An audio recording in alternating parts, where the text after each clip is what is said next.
Hey guys, and welcome back to Trekyards. He's Commander Cockings. He's Captain Foley. And today we're taking a look at a new ship for a new series that is not yet released. Will be soon in January. We're going to be looking at the U.S.S. Athena, which is not only a ship, but it's also Starfleet Academy. Yeah, is it a ship? Is it a building? Is it just a dormitory? All the above. All the above. It's our first of a kind of this form. It's also a transformer kind of, but given it's in the future with movable nacelles and stuff, that's not super surprising. BS trailer just dropped. We got some reasonably clean, clear views, more than I think everyone saw. So we'll look at that in a second. But here's the nice clean picture, which shows the registry, a nice proud shot. Registries tend to be a big portion. And what do you think in sort of clearness? This is the hero ship of the brand new Trek show, which there are not that many ships in that many Trek shows. Your thoughts? It's got a bridge window. Well, although if you look at the bridge, there's not that much yellow light art in it. That's a very yellow light. Matter. Okay. No, if I didn't know this was a ship already, I wouldn't necessarily assume this was a ship.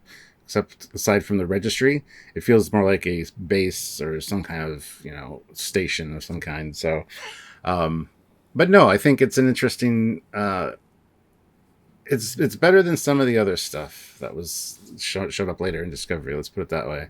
And I'm looking forward to seeing more views of it because we didn't really get a clear view of it in the first trailer. Second trailer, we got a few more shots of it, which is great.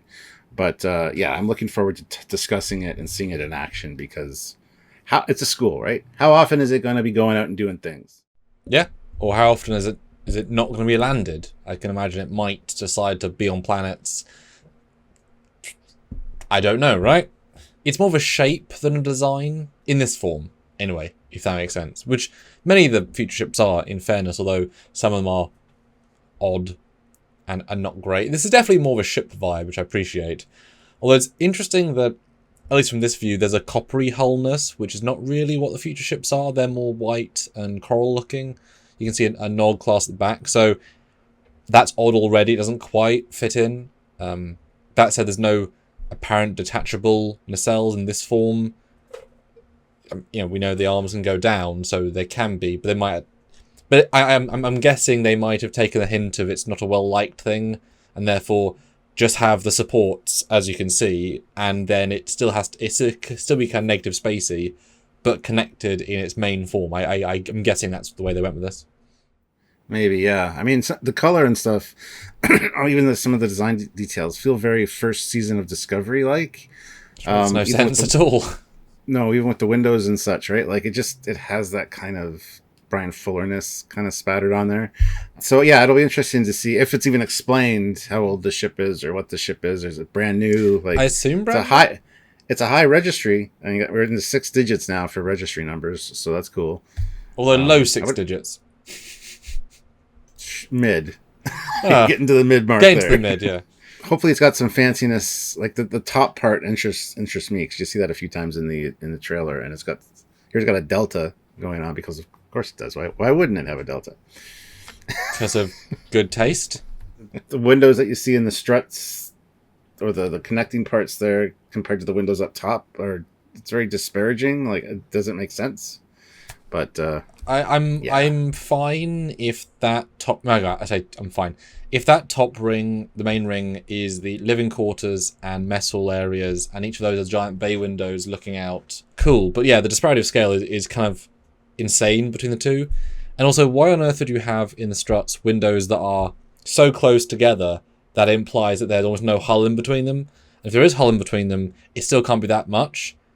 Like when do you ever see that? But I think I have no idea how big this is. There's no real.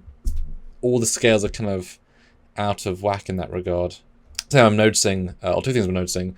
The U.S.S. is embarrassingly small in percentage. Like there is no balance. I get it's in between the hull cut-in, but it's totally imbalanced, the registry and the size of the ship. That's really an important thing, and it has zero presence in the shot. Not just that, but the registry spotlights are so awkwardly placed in it. Like on the A, it feels as if they didn't actually think about where those things go or how they go. So I'm kind of confused. I wonder if this is an early shot, because this does not feel thought out. It doesn't even like because you meant to light the name and registry, and that's why in the olden Trek you had a single light which kind of spawned out, and it covered the whole thing. This is an incredibly inefficient, multiple spotlights. I don't get it. I don't get it. I don't get it. Even with the Enterprise. Yeah, but that had a ring line, which was dumb. I hated it, but at least it lit the whole thing, kind of. This doesn't. It's odd. Even the registry font is off because the NCC is much narrower than the broader, like wider 2-3 at the end. It just the different. It doesn't feel finished. You know, it's weird. There's escape pods though. I just noticed on the right in the spec bit, there's some raised bits that are escape pods. Well, that's nice. Sorry, just throw that in there. But yeah, it's odd, and it's both a combination of Discovery Season 1 feeling and also future-y, because I wouldn't have gawked that much if this was in Discovery Season 1. It would have been weird, but it's closer to Discovery than not, the first season. And I don't know. There's probably a reason. There's definitely a reason, but is it a good reason? Don't know. Next shot, though, is a collage. We maintain the original picture, but in a behind-the-scenes picture of a fan that took at the recent convention. There was a top graph, as you can see, of the ship on a wall. And in fact, you see the person's phone reflection. So, really useful graphic there. And then the rest of the views in the trailer, which show it landed. Now, this obviously gives some vibes, and already I'm noticing things and not things. Your thoughts? Okay, I like the view from the top. I love that it matches their comm badges, or their badges that they wear in the show, which when I first saw those, I thought looked like a dream catcher with feathers coming down. Like it's such an odd look, right? Here it looks like the middle part does float, like the floating nacelles. But we saw in the last picture there are connecting points, or the picture right beside it there. I kind of like the idea that it's a ship that can land and become a building. That's kind of an interesting new take on things. And the views of it lowered, like you can see the arms kind of reaching out like this, and then one they're mid, and then the one that they're low. I think that's very interesting and cool. It kind of reminds me of the old robot for the Nintendo. I forget his name, but it's kind of look to it, right? And that is well pointed out, yeah, in both trailers or in both views. It is a different placement for the arms, and you never know what shots are happening where. But it does make a lot more sense to me to have it versus awkwardly midair, hanging. That feels awkward. Having it as close to ground level as makes sense. Then it feels like a building with just a top pod that's looking over. That has kind of flow and does, in some semblance, look like other Federation buildings of various things. So I kind of get that. Although I wonder how it's landing, as in on what segment. Is it structurally sound? Is it using... Does it have to have a connection point? Like a USB charger, does it have to go into a slot, or can it just land anywhere? Well, yeah, like you look at it, you got the impulse engines on the top left there. So that's the back. But then, so I guess the wing portions that stick out the back fold in and then go around the front. Well, but then the front ring is also missing. This top one's confusing. It's obviously in flight mode, which matches the past one. So you can see the impulse red, but that's obviously the back, right? Either way. Yeah.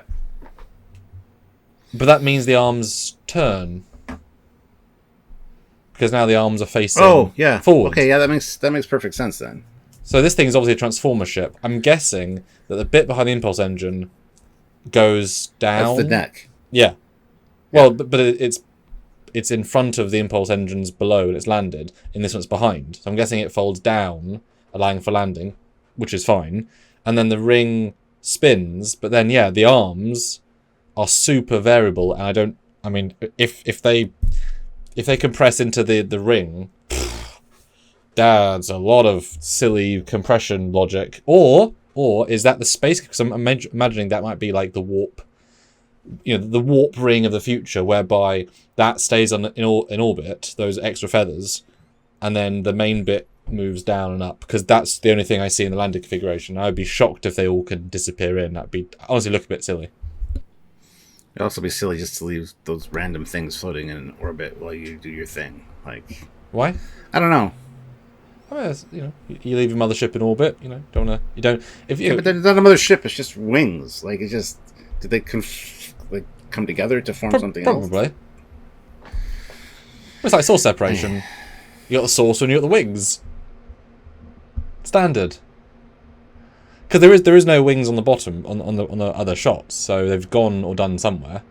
Or perhaps it starts off as the Academy building as we see in the top views, and then they have to go on a mission and they take the bigger things, and then we don't see it in the other configuration again. Maybe it's a Pathfinder drive module, which we've seen from the other season. But I hadn't quite cotton on to A, the thing can rotate, and B, it's missing half of the ship. But both those things are true. And it's kind of fun it all rotates, as long as it has some pylons that connect. Which it does in all the shots. There's something, that nothing's quite free-floating except on the top view, but everything else is connected in some way. I guess it's it's interesting.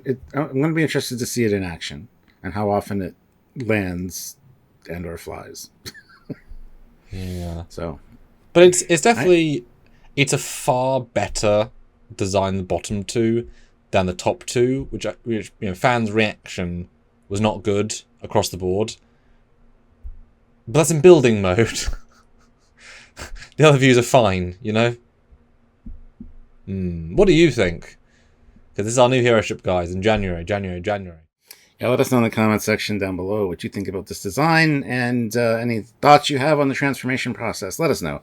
That's what the comment section is for. And also make sure you subscribe to the channel and click the notification bell icon to all, so you don't miss any content from us, whether it be edited content like this, or live reviews, or live discussions, or just live hangouts with us, so you can come and join us. And if you want to support what we do here, there, and everywhere, then Patreon is a great way. It is monthly and it all adds up. Or join the channel on YouTube. Same logic, different platform. Or super chat on any live super thanks on any video. That's on YouTube.